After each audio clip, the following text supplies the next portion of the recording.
So, for today's ulam is paella. Yun ang request ng asawa ko ngayon. Super dali lang gawin ito. Gisa-gisa lang din. So, iprito muna natin yung mga sahog. Yung hipon. Madali ang prito lang din. Kasi iluluto pa rin natin yan mamaya. Take note pala, lahat ng sahog niyan may asin na bago ko prinito. Pangpalasa din. Nakababad na yan sa asin.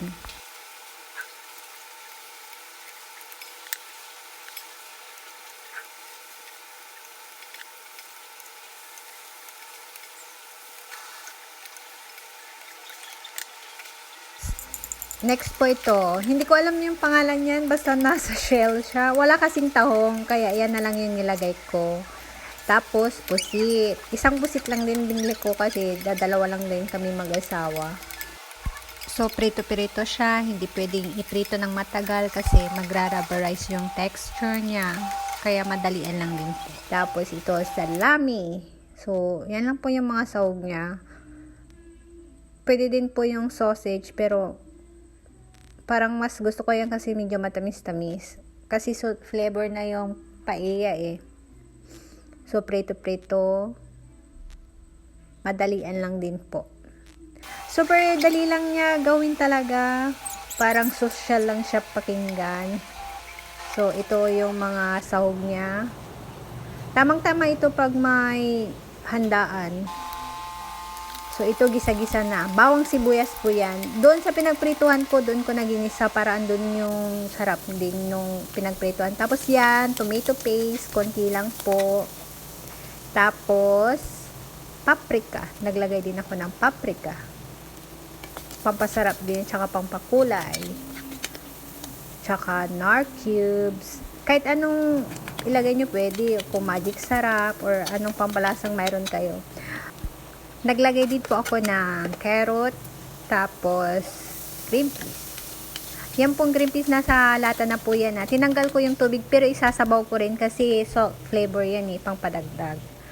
So, ngayon, lalagay ko na yung sabaw ng green peas. Tapos, dinagdagan ko. Tapos, ilalagay na yung malagkit tsaka rice. Nagmix po yan.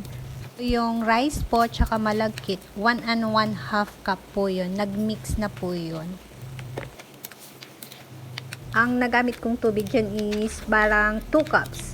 Depende kasi sa alsa ng malagkit tsaka kanin nyo po yan eh. Tapos tatakpan. Para kayong nagluluto ng kanin. Kung ano yung texture ng kanin yun po yung dapat.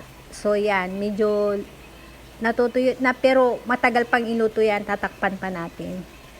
Nilagay ko na yung seafoods tsaka kung anong irikadong ilalagay para maluto pa ng konti. Tsaka kumatas yung toppings niya, manot doon sa kanin. Bell pepper, naglagay din po ako. Ayan po. Nilagay ko na dyan. Actually, madami yung sahog niya. Hindi dyan kasya sa ano namin, pan namin. So, after nyan, kinain na din namin. Parang inulam din namin, sinabay namin dyan. Maganda ito pag New Year, ganyan, social. Parang ang hirap gawin pero napakadali. So, takpan uli. Commercial muna tayo. Yan, naglalaba din yung asawa ko dyan. Tapos, cover uli. Yan, luto na. Pero kumukulo pa yan. May kunting tubig pa yan. So, lulutuin pa.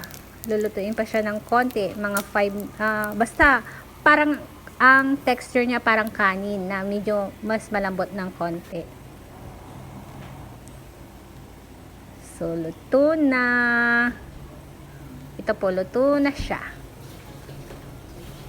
So, super daling gawin, no?